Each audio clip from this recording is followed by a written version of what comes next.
할렐루야! 성삼위 하나님을 찬양합니다. 주의 보호하심과 주의 능력이 오늘도 모든 할렐루야 공동체 또한 이 아침에 함께 말씀을 나누는 모든 성도들 가운데 충만하게 임할 것입니다. 소망하고 기대하며 믿음으로 나아갑시다. 8월 30일 월요일 아침 예배 성삼위 하나님께 올려드립니다. 우리 다 함께 사도신경으로 신앙을 고백하며 이 아침을 시작하기 원합니다. 전능하사 천지를 만드신 하나님 아버지를 내가 믿사오며 그 외아들 우리 주 예수 그리스도를 믿사오니 이는 성령으로 잉태하사 동정녀 마리아에게 나시고 본디오 빌라도에게 고난을 받으사 십자가에 못 박혀 죽으시고 장사한 지 사흘 만에 죽은 자 가운데서 다시 살아나시며 하늘에 오르사 전능하신 하나님 우편에 앉아 계시다가 저리로서 산 자와 죽은 자를 심판하러 오시리라. 성령을 믿사오며 거룩한 공예와 성도가 서로 교통하는 것과 죄를 사하여 주신 것과 몸이 다시 사는 것과 영원히 사는 것을 믿사옵나이다. 아멘. 오늘 하나님의 말씀은 사도행전 22장 9절부터 29절까지입니다. 사도행전 22장 9절부터 29절까지입니다. 나와 함께 있는 사람들이 빛을 보면서도 나에게 말씀하시는 이의 소리는 듣지 못하더라. 내가 이르되 주님 무엇을 하리이까? 주께서 이르시되 일어나 다메섹으로 들어가라. 내가 해야 할 모든 것을 거기서 누가 이르리라 하시거늘 나는 그 빛의 광채로 말미암아 볼 수 없게 되었으므로 나와 함께 있는 사람들의 손에 끌려 다메섹에 들어간노라. 율법에 따라 경건한 사람으로 거기 사는 모든 유대인들에게 칭찬을 듣는 아나니아라 하는 이가 내게 와 곁에 서서 말하되 형제 사울아 다시 보라 하거늘 즉시 그를 쳐다보았노라. 그가 또 이르되 우리 조상들의 하나님이 너를 택하여 너로 하여금 자기 뜻을 알게 하시며 그 의인을 보게 하시고 그 입에서 나오는 음성을 듣게 하셨으니 내가 그를 위하여 모든 사람 앞에서 내가 보고 들은 것에 증인이 되리라. 이제는 왜 주저하느냐? 일어나 주의 이름을 불러 세례를 받고 너의 죄를 씻으라 하더라. 후에 내가 예루살렘으로 돌아와서 성전에서 기도할 때에 황홀함 중에 봄에 주께서 내게 말씀하시되 속히 예루살렘에서 나가라. 그들은 내가 내게 대하여 증언하는 말을 듣지 아니하리라 하시거늘 내가 말하기를 주님 내가 주를 믿는 사람들을 가두고 또 각 회당에서 때리고 또 주의 증인 스데반이 피를 흘릴 때 내가 곁에 서서 찬송하고 그 죽이는 사람들의 옷을 지킨 줄 그들도 아나이다. 나더러 또 이르시되 떠나가라. 내가 너를 멀리 이방인에게로 보내리라 하셨느니라. 이 말을 하는 것까지 그들이 듣다가 소리를 질러 이르되 이러한 자는 세상에서 없애버리자 살려둘 자가 아니라 하여 떠들며 옷을 벗어 던지고 티끌을 공중에 날리니 천부장이 바울을 영내로 데려가라 명하고 그들이 무슨 일로 그에 대하여 떠드는지 알고자 하여 책짓질하며 신문하라 한데 가죽줄로 바울을 매니 바울이 곁에 서 있는 백부장더러 이르되 너희가 로마 시민된 자를 죄도 정하지 아니하고 책짓질할 수 있느냐 하니 백부장이 듣고 가서 천부장에게 전하여 이르되 어찌하려 하느냐 이는 로마 시민이라 하니 천부장이 와서 바울에게 말하되 내가 로마 시민이냐 내게 말하라 이르되 그러하다. 천부장이 대답하되 나는 돈을 많이 들여 이 시민권을 얻었노라. 바울이 이르되 나는 나면서부터라 하니 신문하던 사람들이 곧 그에게서 물러가고 천부장도 그가 로마 시민인 줄 알고 또 그 결박한 것 때문에 두려워하니라. 아멘. 하나님의 말씀입니다. 본문은 바울이 미결수의 신분으로 로마로 가게 된 배경이 되는 부분으로서 예루살렘에서의 바울의 체포 및 로마로까지 가기에 유대인들의 거듭된 바울의 고소와 그에 따른 바울의 변론에 대해서 보도하고 있는 내용을 담고 있어요. 어제 본문은 21장 37절부터 22장 2절까지는 바울이 천부장에게 유대인을 향해 변론할 수 있도록 요청하여 자기 입장을 변론하기 시작한 내용을 담고 있고요. 오늘 본문은 유대인을 향한 바울의 변론 내용을 보도하고 있습니다. 또한 천부장에게 자신이 로마 시민권인 것을 밝히는 내용이 담겨져 있어요. 유대인을 향한 바울의 변론은 이방인 선교의 당위성과 이방인의 사도된 자기 행동의 정당성을 주장하는 것이었습니다. 특히 바울은 자신이 유대인의 입장에 있어서 복음을 배척하고 성도들을 핍박했던 경험이 있었기에 자신의 신학적 지식이나 논리보다 자신의 기적적인 체험을 간증함으로써 더욱 호소력 있는 변론을 하고 있는 것이에요. 그 내용을 구체적으로 보면 다음과 같습니다. 바울은 변론을 시작하면서 먼저 유대인들의 호응을 얻기 위해 자신과 유대인들 간의 민족적 동질성을 강조합니다. 그래서 유대인들에게 친숙한 히브리 방언으로 증거하였으며 또 자신에 대하여 소개하면서도 자신도 유대인의 혈통에서 태어난 자이고 어려서부터 전통 유대교에서 교육받은 자임을 확인시켜줍니다. 그리고 자신이 유대교에 대해 열심으로 인해 복음을 핍박하던 자임을 강조합니다.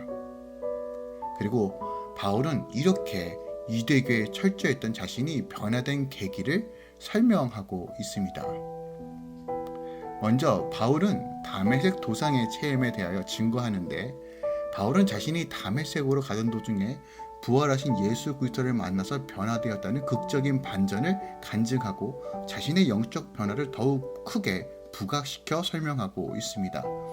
또한 바울은 이방인의 사도로 부름받았던 체험을 간증하며, 바울은 이방인 선교에 대한 사명이 자신이 원해서 된 것이 아니라 하나님의 주권적 섭리로 이루어졌다는 것을 선포합니다. 이로써 바울은 이방 선교의 당위성과 자기 행동의 정당성이 하나님의 뜻에 있음을 주장하는 것이에요. 하지만 이 말을 듣고 유대인들은 격분합니다. 운연중에 유대인들도 자신의 섭리에 순종하여 회개하고 그리스도를 영접함으로써 이방인 선교에 동참한 것을 강조하고 있는 거예요. 그러나 바울의 이런 변론은 이방인 선교를 이해하지 못하고 민족적 우월감과 편견에 사로잡힌 유대인들에 의해서 배척을 받게 됩니다. 그리고 천부장에게 끌려가 신문을 받기 전, 책찍질 당하기 전 바울이 자신이 시민권자인 것을 밝히면서 이 위기를 다시 한번 극복하는 내용이 오늘 본문의 내용이라는 것이죠. 조금 더 절별로 자세히 좀 살펴보겠습니다. 먼저 9절부터 16절까지 바울이 다메섹 도상에서 하나님을 만났던 이야기를 합니다. 특히 자신을 도왔던 아나니아에 대한 이야기를 합니다. 앞선 9장에서 아나니아는 다메섹에 있는 제자로만 소개되었지만 지금 바울은 유대인 군중에게 그를 율법에 따라 경건한 사람으로 거기 사는 모든 유대인에게 칭찬을 듣는 이라고 설명합니다. 바울은 경건한 아나니아가 우리 조상들의 하나님이 너를 택하여 라고 한 유대식 표현을 전하며 동적인 궁중의 공감을 얻으려고 합니다. 그리고 하나님이 그 아나니아를 통해 바울 자신을 그리스도를 위한 증인으로 세우셨음을 증거하고 있는 것이에요. 또한 17절부터 23절까지는 바울은 왜 자신이 동족인 유대인이 아닌 이방인에게 가서 복음을 전하게 되었는지를 군중에게 설명합니다. 그는 회심한 후 예루살렘 성전에 가서 기도하다가 떠나가라, 내가 너를 멀리 이방인에로 보내리라 하시는 주의 말씀을 받았다라고 말합니다. 하지만 유대인들은 바울이 성전 모독으로 돌에 맞아 죽은 스테반을 주의 증인이라 하고 이방인에게 가서 예수의 복음을 전하게 된 것이 하나님의 명령이었다는 말에 격분해서 소동을 일으킵니다. 바울이 순교를 각오하고 이것만은 절대 용납할 수 없다는 유대인들의 선민의식을 지적했기 때문에 그래요. 우리도요, 복음의 증인으로 살게 되면 반대에 직면하는 일들이 반드시 만나게 됩니다. 그럼에도 불구하고 우리가 전해야 될 것은 구원과 복음입니다. 24절부터 29절까지는 다시 소동이 일어나자 천부장이 소동의 원인이 된 바울을 책찍질하며 신문하려고 합니다. 하지만 이때 바울이 스스로 로마 시민권임을 밝히면서 상황이 반전되죠. 당시 뼈와 납이 박힌 가죽으로 책짓질하는 것은 범죄 사실이 밝혀지기 전까지 특권 계층인 로마 시민에게는 가할 수 없는 처벌이었어요. 천부장은 이 시민권을 많은 돈을 들여 산 반면 바울은 날 때부터 시민권자였다라고 밝힙니다. 이에 천부장은 자기보다 사회적 지위가 높은 바울을 결박한 사실 때문에 두려워합니다. 천부장은 지위를 남용하다가 두려운 일이 생겼지만 바울은 특권을 남용하지 않았기에 하나님은 이 일로 그에게 산헤드린 공회와 로마에까지 복음을 전할 기회를 주신 것입니다. 오늘 본문을 통해서 우리가 더 깊이 묵상해야 될 말씀이 무엇이 있을까요? 저는 3절과 4절 말씀을 한 번 더 묵상해 보길 원합니다. 3절과 4절은 어저께 본문이에요. 주일 본문인데 어저께 본문을 통틀어서 이 전체의 핵심을 담고 있기 때문에 3절과 4절 말씀을 다루길 원합니다. 3절과 4절에 바울이 변론하는 내용의 시작인데요. 그가 이렇게 말합니다. 나는 유대인으로 길리기아 다소에서 났고 이 성에 자란 가말리알 문화에서 우리 조상들의 율법의 엄한 교육을 받았고 오늘 너희 모든 사람처럼 하나님께 대하여 열심히 있는 자라. 내가 이 돌을 박해하여 사람을 죽이기까지 하고 남녀를 결박하여 옥에 넘겨노라 라고 말합니다. 바울이 어떻게 복음을 접하게 되었는지에 대한 배경이 설명되어 있는 부분이 어저께 본문인 3절과 4절이죠. 자신의 과거, 자신이 유대교에서 얼마나 열성분자였는지 스스로 고백하고 있는 부분입니다. 그는 자신이 다른 유대인과 마찬가지로 하나님에 대하여 열심으로 섬겼던 또한 그리스도를 핍박하며 사람들을 죽이기까지 또한 남녀를 결박하여 옥에 넘겼다라고 말해요. 갈라디아에서는 이렇게 표현합니다. 갈라디아서 1장 13절에 13절에 바울은 내가 이전에 유대교에 있을 때 행한 일을 너희가 들었거니와 하나님의 교회를 심히 박해하며 멸하고 내가 내 동족 중 여러 영갑자보다 유대교를 지나치게 믿어 내 조상의 전통에 대하여 더욱 열심히 있었으나 라고 고백합니다. 즉 바울은요 과거 유대교에 대해서 대단히 열심을 다했던 사람입니다. 그 누구보다도 가장 열정적으로 유대교에서 활동했어요. 조상의 유전을 지키고 또 그것을 긍지로 알며 적극적으로 자신의 종교를 보존하고 전파하며 사랑했던 사람입니다. 그러니까 유대교에 대한 일이라면 발벗고 나서서 처리하고 유대교를 위해서라면 목숨을 아깝게 생각하지 않았어요. 그렇게 그는 그리스도인을 잡아 먼 이방 땅까지 갔던 것입니다. 또한 그러한 행동이 하나님께서 마땅히 기뻐하신 일이라고 믿었어요. 하지만 그런 바울에게도 정작 예수를 알기까지는 구원이 없었다는 것이에요. 그의 종교적 열심이 그에게 아무런 유익도 가져다 주지 않았다는 것입니다.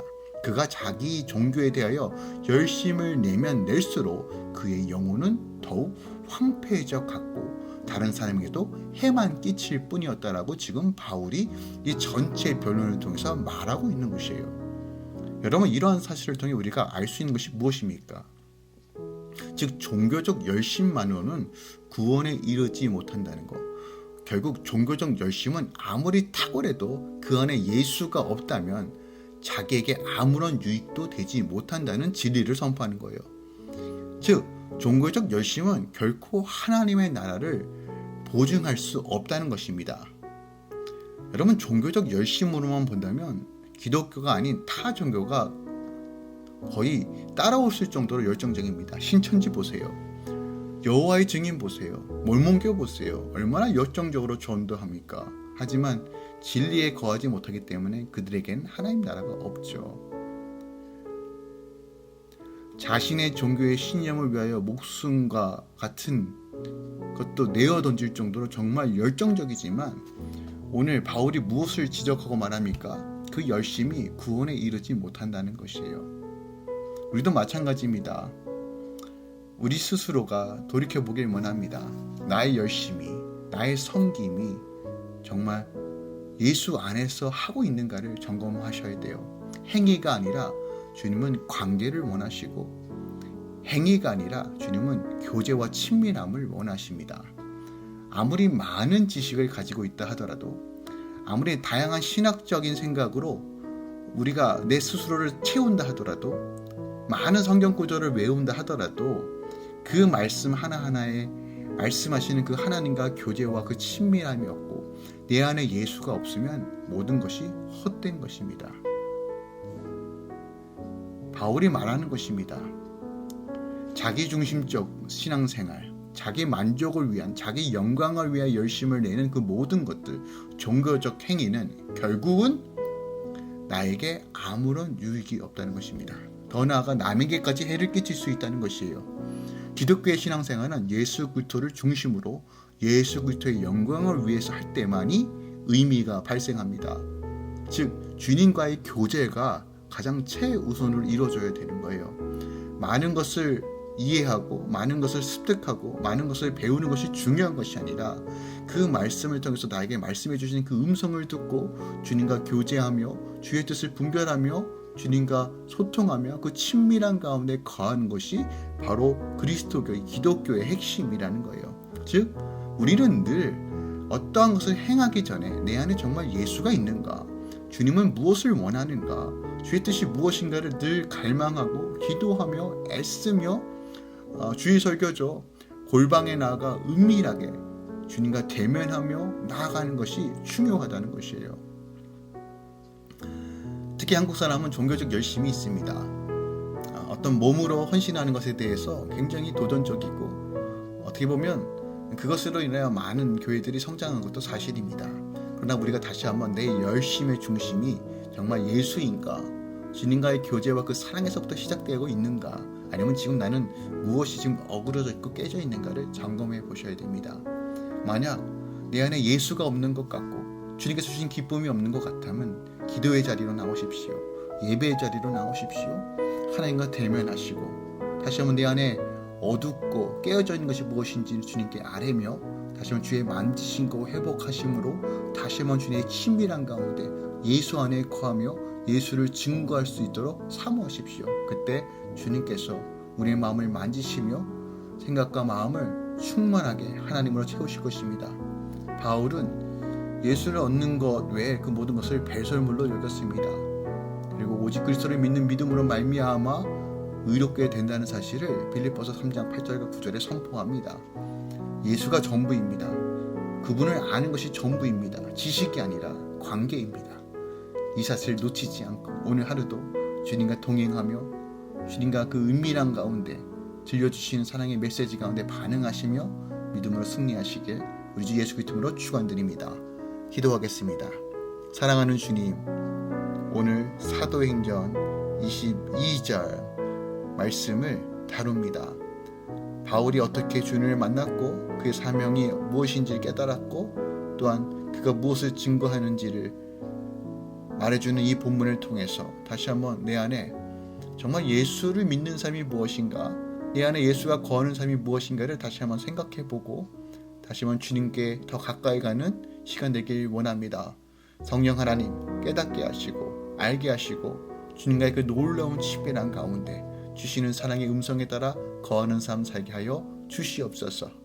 기도와 예배와 찬양을 통해서 진실되게 하나님과 교제하며 주님께서 주신 놀라운 사랑의 메시지와 그 음성과 그 만지심으로 다시 한번 우리 안에 온전한 회복과 기쁨을 누리게 하여 주시옵소서. 월요일 아침 주님께 올려드립니다. 주님 우리 선하게 인도하여 주시옵소서.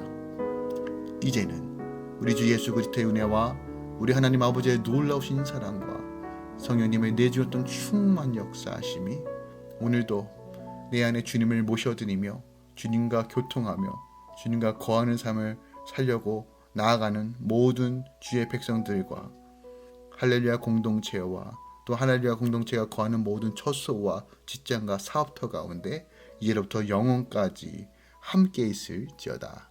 아멘.